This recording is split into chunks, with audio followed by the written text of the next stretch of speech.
What if an island in the Arctic became the center of global conflict? Why is Greenland suddenly at the heart of geopolitics? Greenland, an icy island rich in untapped resources, is now coveted by the world's superpowers. The United States, under President Donald Trump, wants it. But why? For security, for dominance, for power. The Arctic has become the new frontier, and Greenland is the prize. The US sees it as a strategic asset, but Denmark and Greenland's leaders are pushing back. They're determined to defend their sovereignty, while the US sees it as a national security priority. This isn't just about an island. It's about the future of global influence. What does Greenland's fate mean for the world? Let's explore the stakes in this high-stakes geopolitical move. The United States is eyeing Greenland not as a distant land, but as a strategic asset. President Trump has made it clear Greenland must be part of America. Why? Because it's critical to national security. As Russia and China expand their presence in the Arctic, the US feels the need to act. Greenland, with its vast resources and military significance, could tip the balance of power in the region. But Greenland isn't just a piece of land. It's a nation in its own right, with a population that values its sovereignty. And Denmark, Greenland's governing power, isn't backing down. This isn't about real estate, it's about global influence. The US sees Greenland as a key to the future, but Denmark and Greenland see it as a challenge to their independence. How far will the US go to secure Greenland? What are the risks of this geopolitical game? Greenland's history with Denmark is complex. Since 1979, Greenland has enjoyed self-government, but foreign policy and defense remain under Denmark's control. For decades, Greenland has been seeking more autonomy. While most Greenlanders dream of full independence, they've also held on to their ties with Denmark. Yet, as global interests in the Arctic grow, the island's strategic value is undeniable. The Arctic is warming, melting ice is opening up new shipping routes, and the region is rich in resources like rare earth minerals. Russia and China are already vying for control. The US, too, wants its piece of this new frontier. But here's the catch. Greenland is not a piece of land to be traded. It's home to over 50,000 people with their own culture, traditions, and dreams for the future. Their self-determination is at stake.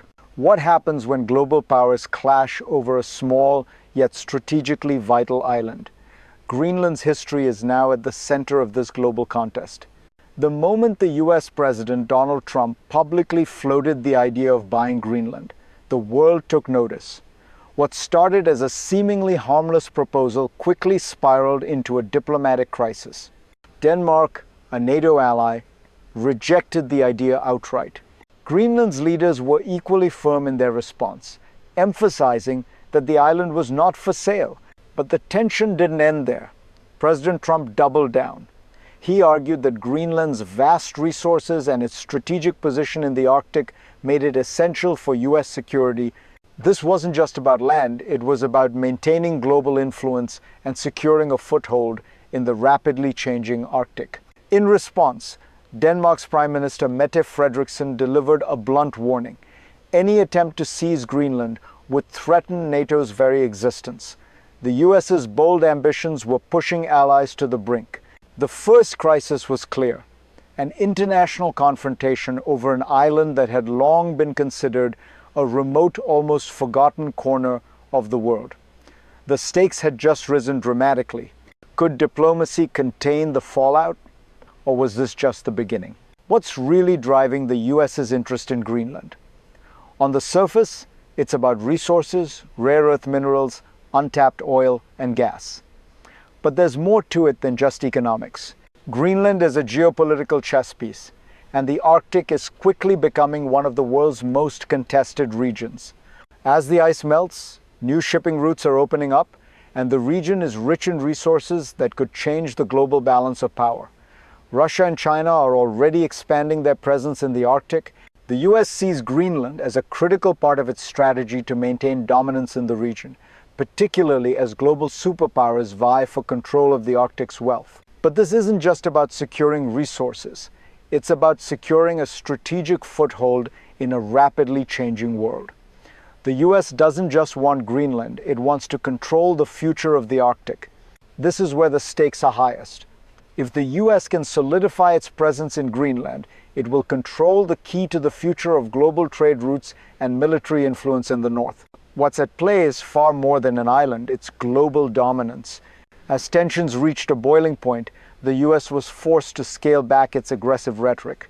Secretary of State Marco Rubio reassured lawmakers that the US had no intention of invading Greenland, but the damage had already been done.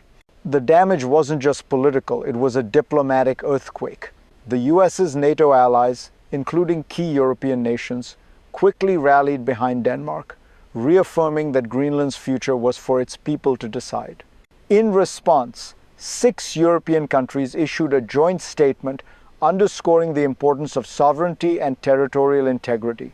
The message was clear. Greenland is not a bargaining chip for global powers to trade. The US had overstepped. But this crisis also revealed a deeper issue. How far would the US push to achieve its Arctic ambitions? Would diplomacy be enough, or would the US continue to apply pressure?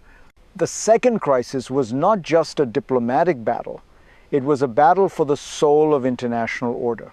The world was watching, and the question was no longer just about Greenland, it was about the future of global diplomacy. Could the US back down without losing face? For the people of Greenland, the political storm is not just a distant event, it's deeply personal. Greenland, home to around 57,000 people, is more than just land. It's their identity, their culture, and their future.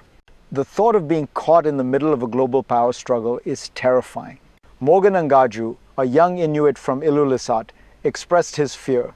We are already claimed by the Greenlandic people.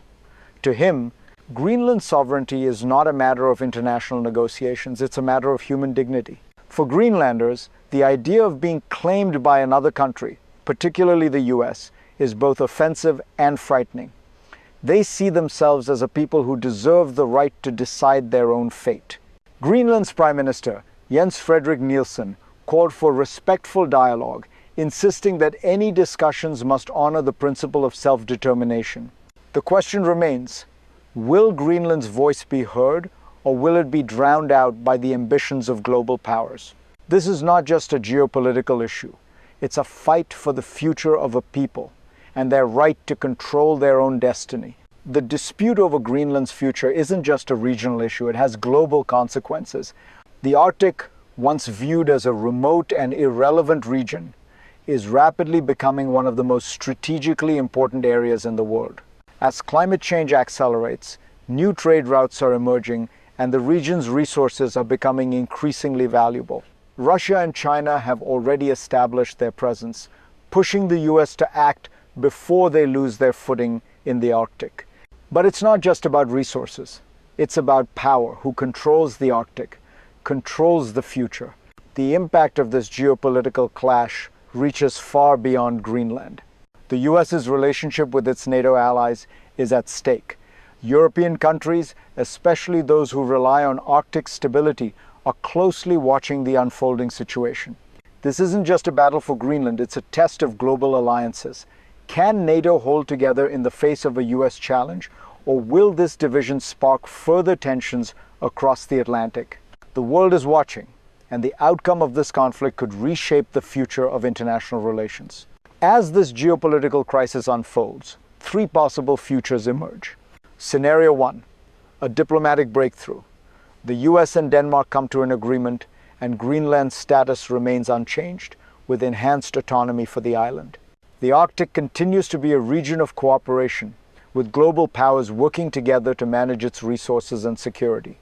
This outcome would strengthen international alliances and uphold the principles of sovereignty. Scenario 2, escalation. Tensions rise, and the US, unable to secure Greenland through diplomacy, takes a more aggressive stance. This could lead to a rift within NATO, with European countries pushing back against American actions. The US might continue to apply pressure, but the cost could be a weakening of its global alliances and a fracture in transatlantic relations. Scenario 3, Greenland's full independence. With increasing support from the international community, Greenland declares independence from Denmark, charting its own path in the Arctic. The US, Russia, and China could then focus on diplomatic relations with the newly sovereign nation. This would signal a shift in global power dynamics as Greenland's vast resources become a central focus for international cooperation. In the coming months, the world will see which path Greenland and the world will take. The fate of Greenland is more than just a political dispute, it's a microcosm of the shifting global order. As the Arctic becomes the new frontier for resources and geopolitical power, the world is watching to see who will control the future. Greenland is not just an island. It's a symbol of the changing dynamics of global influence. The US's pursuit of Greenland represents a larger struggle for dominance in a rapidly evolving world. The melting ice is opening new opportunities, but also new tensions. For Greenlanders, the stakes are clear. Their future must be determined by them, not global powers. But the question remains, will the island's sovereignty be respected, or will it be swept into a larger geopolitical game? As this crisis unfolds, one thing is certain. The world is at a crossroads. The decisions made today will shape the future of international relations, security, and the Arctic for generations to come. It's time for global leaders to recognize that the true power lies not in territorial conquest, but in respecting the rights of peoples to shape their own future. What kind of world will we build? The answer starts with respecting sovereignty today.